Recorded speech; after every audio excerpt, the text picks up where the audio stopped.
Hello guys, welcome to our channel maths concept academy. मेरा नाम रवि, मैं आपके लिए मैथमेटिकल कंटेंट और साथ साथ केवीएस की अपडेट लेके आता हूँ। तो एक बार फिर जिनका सिलेक्शन उन्हें बधाई। एक क्वेश्चन बहुत बार पूछा जा रहा है जो कि बहुत, अगर मैं कहूँ, क्वेश्चन ऑफ द डे है। थंबनेल आपने देख ही लिया है। वो ये है कि जिनका स्पाउस केस है वो कब अपने घर पहुँच पाएंगे। तो अब देखो, मैं अपनी तरफ से कुछ भी नहीं बता रहा, जो रूल है उसके अकॉर्डिंग बताऊंगा। अब कई लोग सोच रहे हैं जिनका स्पाउस केस है वो 2024 में जो भी ट्रांसफ़र आएंगे वो अपने घर पहुंच जाएंगे, अपने स्पाउस के पास पहुंच जाएंगे। और वो ट्रांसफ़र 2024 वाला आने में अब 6 महीने बचे हैं, यानी कि 6 महीने बाद वो अपने स्पाउस के साथ मतलब सेटल हो सकते हैं, ये उन्हें लग रहा है। अब मैं रूल बता देता हूँ। रूल ये है कि अब आपको पता है केवीएस में ट्रांसफ़र जो होता है पॉइंट सिस्टम होता है, तो आपको स्पाउस केस के पॉइंट मिलते हैं, ठीक है ना। पॉइंट है जो आई थिंक 15, 10, 8 ऐसे करके कुछ पॉइंट है। तो आप स्पाउस केस का पॉइंट में बेनिफिट यूज़ कर सकते हो। मतलब जब भी ट्रांसफ़र प्रोसेस आएगा तो आप स्पाउस केस लगाएंगे तो आपको एडिशनल पॉइंट मिलेंगे ट्रांसफ़र के लिए, ठीक है। अब आपका स्पाउस केस है मान लिया और आपको मिलता है सॉफ्ट स्टेशन। तो सॉफ्ट स्टेशन का ट्रांसफ़र एलिजिबिलिटी टेन्योर है 5 साल। सॉफ्ट स्टेशन का ट्रांसफ़र एलिजिबिलिटी टेन्योर है 5 ईयर।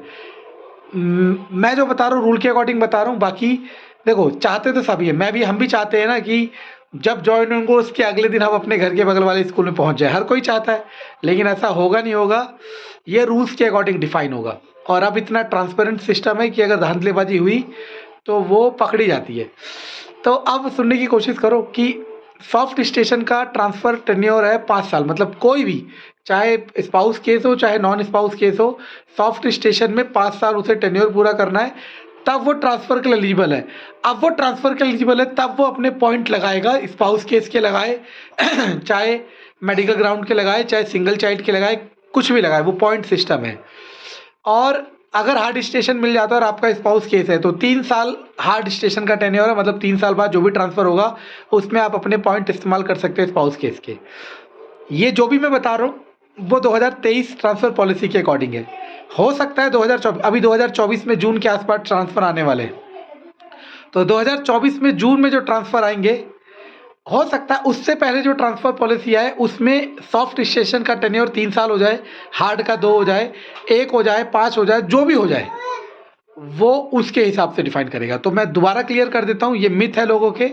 अब हमारे कई जानने वाले भी है, वो भी हमसे आर्ग्यूमेंट करते हैं कि नहीं ऐसा नहीं होगा, मुझे नहीं पता। अच्छा, एक रास्ता और होता है कि अगर आप स्पाउस केस है तो आप नेक्स्ट ट्रांसफ़र में चले जाएं। कभी कभी केवीएस मौका देता है कि स्पाउस केस ट्रांसफ़र अलग से निकालता है। मतलब जो ट्रांसफ़र पॉलिसी होती है उसमें बेनिफिट देता है, जिनका स्पाउस केस है वो ले लो ट्रांसफ़र अपने स्पाउस के पास। अगर वो ऐसा करता है, इस बार 2023 में ऐसा कोई प्रोविज़न नहीं था, पिछली बार पहले कई बार देखा गया है, तो अगर ऐसा वो प्रोविज़न लाता है तब जी हाँ, 2024 में जो ट्रांसफ़र होगा उसमें आप स्पाउस केस वाले नई जॉइनिंग जिसको मिली है वो अपने स्पाउस के पास चले जाएंगे। लेकिन अभी 2023 में ऐसा नहीं था, और आगे क्या होगा अभी मुझे क्या, किसी को भी नहीं पता। लेकिन फिलहाल 2023 के हिसाब से रूल यही है कि आपको चाहे स्पाउस केस हो ना हो, सॉफ्ट स्टेशन में 5 साल, हार्ड में 3 साल काटोगे, उसके बाद अपने पॉइंट सिस्टम यूज़ करोगे, चाहे स्पाउस के हो, चाहे मेडिकल ग्राउंड के हो, चाहे सिंगल चाइल्ड के हो। समझ आ रहा है मैं क्या कह रहा हूँ। और इस पर आर्ग्यूमेंट आप लोग करोगे, इसलिए मैं इसके कमेंट ऑफ कर रहा हूँ, क्योंकि मैं बेवजह के मतलब डिग्निटी ना तो मैं अपनी खोना चाहता हूँ ना ही आपका खोना चाहता हूँ। धन्यवाद।